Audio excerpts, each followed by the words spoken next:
नागपूर शहरातून एक मोठी बातमी समोर येत आहे। नागपूर पोलिसांच्या पाचपावली ठाण्याने अंमली पदार्थाच्या तस्करीमध्ये एका आरोपीला अटक केली आहे। आरोपीविरुद्ध एमडी ड्रग्ज आणि इतर मुद्देमाल जप्त करण्यात आला आहे। अधिक माहिती पाहूया सविस्तर रिपोर्टमध्ये। नागपूरच्या पाचपावली पोलीस ठाण्याच्या हद्दीतील समता मैदान लष्करी बाग परिसरात पोलिसांनी रात्रीच्या गस्ती दरम्यान एका संशयित व्यक्तीला ताब्यात घेतले आहे।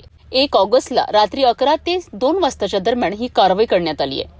पोलिसांनी पंच आणि नियमांनुसार तपासणी केली असता आरोपी मनीष पप्पू समुद्रे याच्याकडून 3 ग्राम 10 मिलीग्रॅम वजनाचे एमडी ड्रग्ज दृश्य क्रिस्टल जप्त करण्यात आले आहे। याची किंमत अंदाजे 15,500 रुपये इतकी आहे। याशिवाय त्याच्याकडून एक रिकामी पन्नी आणि अंदाजे 10,000 किमतीचा मोबाईलही जप्त करण्यात आलाय।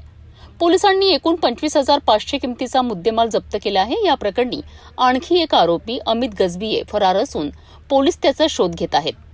पाचपावली पोलिसांनी आरोपी मनीष समुद्रे याच्या विरोधात एनडीपीएस कायद्यानुसार गुन्हा दाखल केला आहे। या कारवाईमुळे नागपुरात अंमली पदार्थांच्या तस्करीवर नियंत्रण मिळवण्याचा प्रयत्न सुरू आहे। बरोबर आहे। काल दिवस आणि रात्री पथक पेट्रोलिंग करत असताना त्यांना माहिती मिळालेली।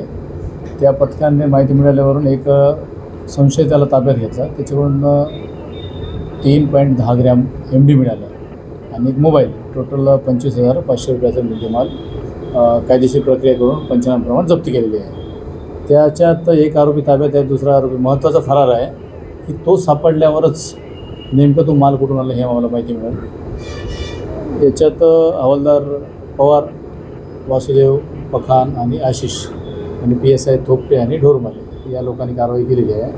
इथं कुठल्याही हद्दीत काही खबर असेल तर पोलिसांना मदत करावी, सहकार्य करावे।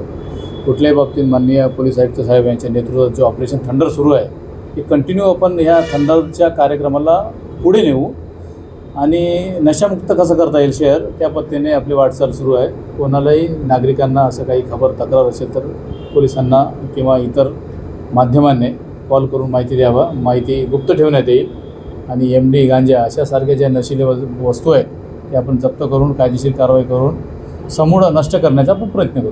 तर आपण पाहिलं की पाचपावली पोलिसांनी ही मोठी कारवाई केली आहे। या कारवाईमुळे अंमली पदार्थ विक्रेत्यांवर वचक बसण्यास मदत होईल अशी अपेक्षा आहे।